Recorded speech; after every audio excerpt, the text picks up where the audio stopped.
വമ്പൻ സാമ്പത്തിക പ്രതിസന്ധി നേരിടുകയാണ് ഇപ്പോൾ കോളിവുഡ്.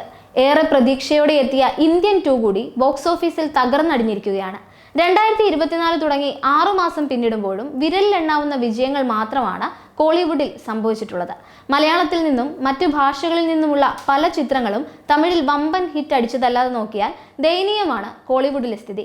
ഈ വർഷം ആരംഭിച്ചപ്പോൾ ഏറെ പ്രതീക്ഷയോടെയാണ് തമിഴ് സിനിമാ ലോകം ചിത്രങ്ങൾക്കായി കാത്തിരുന്നത്. ജനുവരിയിൽ പ്രതീക്ഷയോടെ തമിഴ് ഇൻഡസ്ട്രി ഉറ്റുനോക്കിയ ചിത്രങ്ങൾ ശിവകാർത്തികേയന്റെ അയലാനും ധനുഷിന്റെ ക്യാപ്റ്റൻ മില്ലറുമായിരുന്നു. എന്നാൽ ഇവ പ്രതീക്ഷിച്ച വിജയം നേടിയില്ല. പിന്നീടുള്ള മാസങ്ങളിലും ഇതേ അവസ്ഥ തുടരുകയായിരുന്നു. ഇൻഡസ്ട്രിയെ കുറച്ചെങ്കിലും താങ്ങി നിർത്തിയത് റിലീസ് ചെയ്ത ചിത്രങ്ങളാണ് എന്ന് പറയേണ്ട അവസ്ഥയാണ് പിന്നീടുണ്ടായത്. റിലീസ് ചെയ്ത ചിത്രങ്ങളുടെ കൂട്ടത്തിൽ ഒന്നാമൻ വിജയുടെ ഗില്ലി തന്നെയായിരുന്നു. വേറെയും നിരവധി ചിത്രങ്ങൾ തമിഴിൽ സമീപകാലത്ത് റിലീസ് ചെയ്തു. എന്നാൽ അതുകൊണ്ട് മാത്രം തമിഴ് സിനിമാ ഇൻഡസ്ട്രിയുടെ നഷ്ടം നികത്താൻ ഇതുവരെ കഴിഞ്ഞിട്ടില്ല. പിന്നീട് അരൺമനൈ 4 എന്ന ചിത്രമാണ് ഒരു ബ്ലോക്ക് ബസ്റ്റർ ഹിറ്റെങ്കിലും കോളിവുഡിന് സമ്മാനിച്ചത്. ചിത്രത്തെക്കുറിച്ച് സമ്മിശ്ര പ്രതികരണമാണ് പുറത്തു വന്നതെങ്കിലും ബോക്സ് ഓഫീസിൽ വമ്പൻ കളക്ഷൻ നേടാൻ കഴിഞ്ഞു.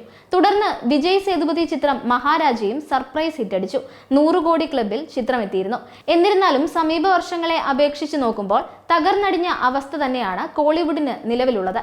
കഴിഞ്ഞ വർഷത്തെ കണക്കെടുത്താൽ 2023 ജനുവരിയിൽ പൊങ്കൽ റിലീസായി എത്തിയ തമിഴ് ചിത്രങ്ങളിലൂടെ മാത്രം ഈ 6 മാസത്തേക്കാൾ കളക്ഷൻ നേടാൻ കോളിവുഡിന് കഴിഞ്ഞിരുന്നു. വിജയ് നായകനായി എത്തിയ വാരിസും അജിത്ത് നായകനായി എത്തിയ തുനിവും മാത്രം 500 കോടിയോളമാണ് ബോക്സ് ഓഫീസിൽ OTT പേയ്മെന്റ് അടക്കം സ്വന്തമാക്കിയത്. പിന്നീട് ബോക്സ് ഓഫീസിൽ തുടരെ സിനിമകൾ വിജയിച്ചിരുന്നു. എന്നാൽ ഈ വർഷത്തെ അവസ്ഥ നോക്കിയാൽ വളരെ ദാരുണമാണ്. ഉലകനായകന്റെ ഇന്ത്യൻ 2 കൂടി പരാജയം നേരിട്ടതോടെ തമിഴ് സിനിമാ പ്രേമികൾ വിഷമത്തിലാണ്. എന്നിരുന്നാലും ഇനിയും മികച്ച സിനിമകൾ എത്തുമെന്ന പ്രതീക്ഷ നിലനിൽക്കുന്നുണ്ട്. 2024 ആദ്യ പകുതി വൻ പരാജയമായിരുന്നു. എന്നിരുന്നാലും രണ്ടാം പകുതിയിൽ കോളിവുഡ് ഇൻഡസ്ട്രി ഇരട്ടി വിജയവുമായി എത്തുമെന്ന പ്രതീക്ഷ തുടരുകയാണ്. തലൈവർ ചിത്രം വേട്ടയ്യൻ, ദളപതിയുടെ ഗോട്ട്, തലയുടെ വിടാമുയർച്ചി, സൂര്യയുടെ കങ്കുവ, വിക്രത്തിന്റെ തങ്കലാൻ എന്നിങ്ങനെ വമ്പൻ പ്രതീക്ഷ അർപ്പിച്ചിരിക്കുന്ന ബിഗ് ബജറ്റ് പ്രൊജക്ടുകളാണ് അണിയറയിൽ ഒരുങ്ങുന്നത്. രജനീകാന്തിന്റെയും വിജയുടെയും ചിത്രങ്ങൾ സമ്മിശ്ര പ്രതികരണങ്ങളാണെങ്കിൽ പോലും ഇൻഡസ്ട്രിയെ താങ്ങി നിർത്തും എന്നാണ് പ്രതീക്ഷിക്കപ്പെടുന്നത്. മുൻകാല ചരിത്രങ്ങൾ സൂചിപ്പിക്കുന്നതും അതുതന്നെയാണ്. ഒപ്പം മറ്റ് ചിത്രങ്ങൾ കൂടി സൂപ്പർ ഹിറ്റ് അടിച്ചാൽ 2024 ഏറ്റവും കൂടുതൽ കളക്ഷൻ നേടുന്ന സിനിമാ ഇൻഡസ്ട്രികളിലൊന്നായി കോളിവുഡും തിളങ്ങിയേക്കും. വേട്ടയൻ എന്ന ചിത്രത്തിന് വേണ്ടി മലയാളികളും കാത്തിരിക്കുന്നതിന് പിന്നിൽ ഫഹദ് ഫാസിൽ എന്ന നടന്റെ സാന്നിധ്യം കൂടിയുണ്ട്. മാത്രമല്ല ജയിലറിന്റെ വമ്പൻ ഹിറ്റിന് പിന്നാലെയാണ് രജനീകാന്തിന്റെ അടുത്ത ചിത്രം എത്താൻ പോകുന്നത്.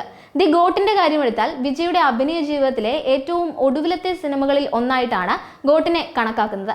അതുകൊണ്ട് തന്നെ സമ്മിശ്ര പ്രതികരണം വന്നാൽ പോലും മുൻകാലത്തെ ചിത്രങ്ങളെക്കാൾ കൂടുതൽ കളക്ഷൻ ഈ ചിത്രം തൂക്കുമെന്ന് ഏകദേശം ഉറപ്പാണ്. എന്തായാലും വിജയുടെ ഗോട്ട് സെപ്റ്റംബറിൽ തിയേറ്ററുകളിൽ എത്താൻ പോവുകയാണ്. ബോക്സ് ഓഫീസിലെ കോളിവുഡിന്റെ പ്രതിസന്ധി ഒരു പരിധിവരെ ഈ ചിത്രത്തിന് മാറ്റാൻ കഴിയും എന്നാണ് തമിഴ് സിനിമാ ലോകം പ്രതീക്ഷിക്കുന്നത്. രജനീകാന്തിന്റെ വേട്ടയന്റെ റിലീസ് ഒക്ടോബർ മാസത്തിലായിരിക്കും എന്നാണ് പ്രതീക്ഷിക്കപ്പെടുന്നത്. ഈ ചിത്രങ്ങളുടെ ഭാവി എന്താകും എന്നറിയാനാണ് ആരാധകർ കാത്തിരിക്കുന്നത്. വരാനിരിക്കുന്ന വമ്പൻ താരചിത്രങ്ങൾ കോളിവുഡ് ഇൻഡസ്ട്രിയുടെ സാമ്പത്തിക പ്രതിസന്ധി നീക്കുമോ എന്ന് കാത്തിരുന്ന് തന്നെ അറിയണം.